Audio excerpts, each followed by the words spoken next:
ప్రపంచ దేశాల్లో నియంతృత్వ పరిపాలన చేసే వాళ్ళు కూడా సిగ్గుపడే పరిస్థితి వచ్చింది. అట్లాగే ఇంకొక విషయం కూడా గౌరవ ముఖ్యమంత్రి గారి ద్వారా ప్రజలకి కూడా చెప్పవలసిన అవసరం ఉంది. దుర్మార్గపు ప్రభుత్వం వైఎస్ఆర్సీపీ ప్రభుత్వానికి కూడా 40% మంది ఓట్లు వేశారా అంటే వాళ్ళు అన్నం తినిపోసారా, లేకపోతే మనసుతోటి ఆలోచించి ఓటు వేశారా, ఏ విధంగా ఓటు వేశారా అనేది మాకైతే అర్థం కావటం లేదు అధ్యక్ష. ఇది కూడా ఓటు హక్కు వినియోగించుకోవటం ప్రతి ఒక్కరి హక్కు.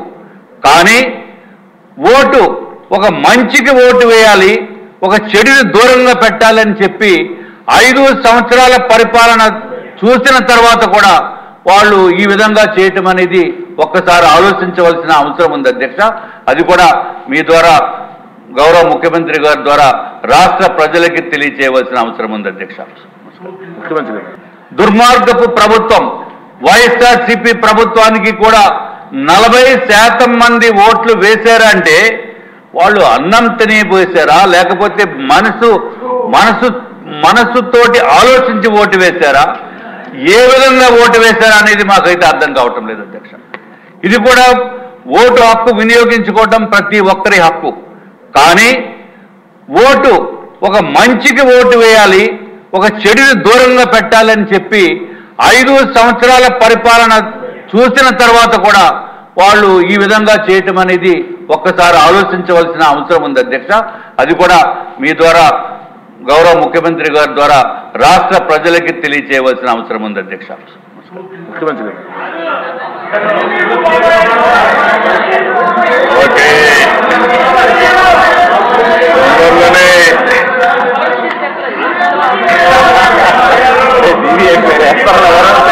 అధ్యక్ష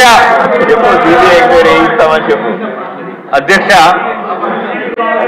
హూ కిల్డ్ బాబాయ్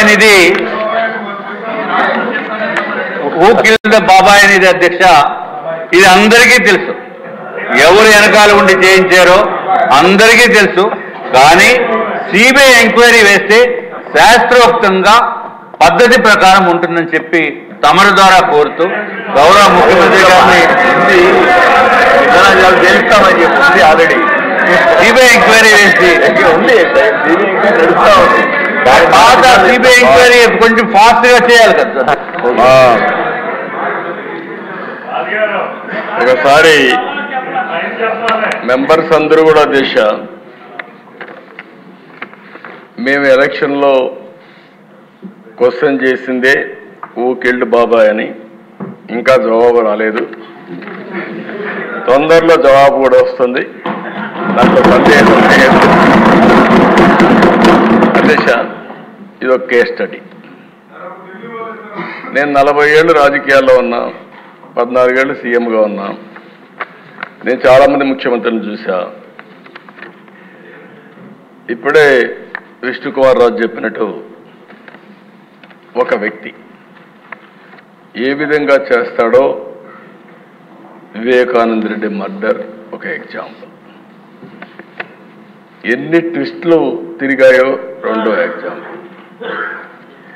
కడాన ఎవడైతే అక్కడ సిఐ సీన్లో ఉన్నాడో మర్డర్ జరిగిన తర్వాత ఫస్ట్ వెళ్ళాడు. ఈ క్లీన్ చేసే ఆపరేషన్స్ అన్నీ చూసిన తర్వాత అతను సిబిఐకి ఇన్ఫర్మేషన్ ఇవ్వడానికి సిద్ధపడితే ప్రభుత్వ దుర్వినియోగంతో అతనికి ప్రమోషన్ ఇచ్చి సిఐ నుంచి డిఎస్పీ తిరిగి సిబిఐ పైనే ఆరోపణలు చేసే పరిస్థితికి వచ్చారు.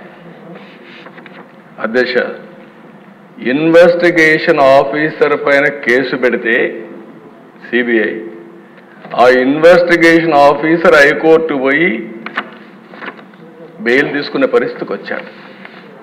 ఇది రాష్ట్ర చరిత్రలో ఎప్పుడు చూడలే. ఇవన్నీ దేశ చరిత్ర ప్రపంచంలో కూడా జరుగుండవు.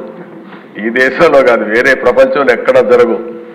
నేరస్తుడు ఎంత పవర్ఫుల్ అంటే అధ్యక్ష, నేను అదే ఎప్పుడు చెప్పేవాడిని, నేరస్తుడే ముఖ్యమంత్రి అయితే పోలీసులు కూడా నేరస్తులకు ఇంక వంతన పడే పరిస్థితికి వస్తే ఏం జరగాలో జరిగాయి.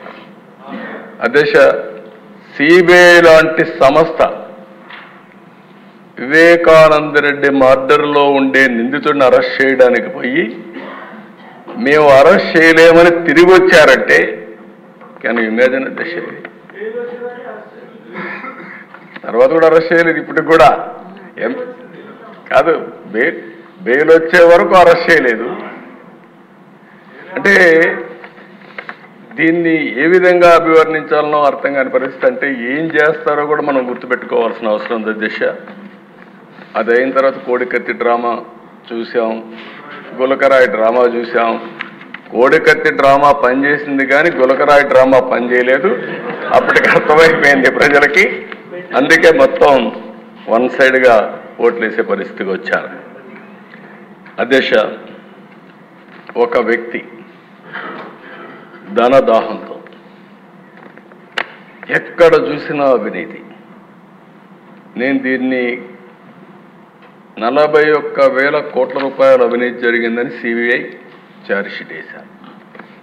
కనీసం అది చూసిన తర్వాత మారతారని చెప్పి ఆలోచిస్తే డబ్బుల పిచ్చతో ఈ రాష్ట్రంలో ఏమేం చేశారో మీరు చూస్తే ప్రజలకు వచ్చే, ప్రభుత్వానికి వచ్చే ఆదాయం మొత్తం 5 సంవత్సరాల్లో దోపిడీ జరిగింది.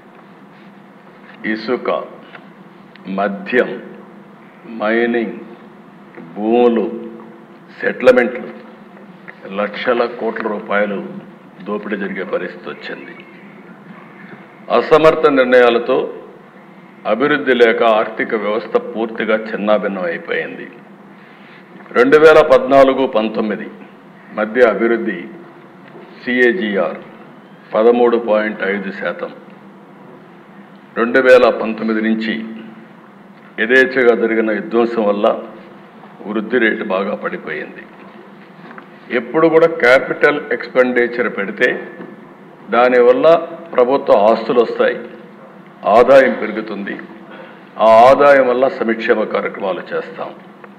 అలాంటిది మూలధనాన్ని 60% తగ్గించేశారు. అంటే 40% పెట్టే పరిస్థితికి వచ్చారు. జలవనరులపై 56% తగ్గిపోయింది. అధ్యక్ష, రోడ్లపైన 85%. అంటే మొత్తం రోడ్లు ఈరోజు చూస్తే ఈ ప్రభుత్వానికి ఒక సవాలుగా మారింది. తప్పకుండా మళ్ళీ రోడ్లు బాగు చేసే బాధ్యత మనందరం తీసుకోవాల్సిన అవసరం తీసుకుంటాం. అది జరుగుతుంది. అదే వారికి అధ్యక్ష, రెవెన్యూ సమ్మిళిత వార్షిక వృద్ధి రేటు 12.8% నుంచి 8.1%కు తగ్గిపోయింది. మూలధన వృద్ధి, వ్యయం వృద్ధి 26.4 నుంచి, అంటే క్యాపిటల్ ఎక్స్పెండిచర్ 3.4%కు తగ్గిపోయింది. 1% ఎక్కువ ఉండేవాళ్ళ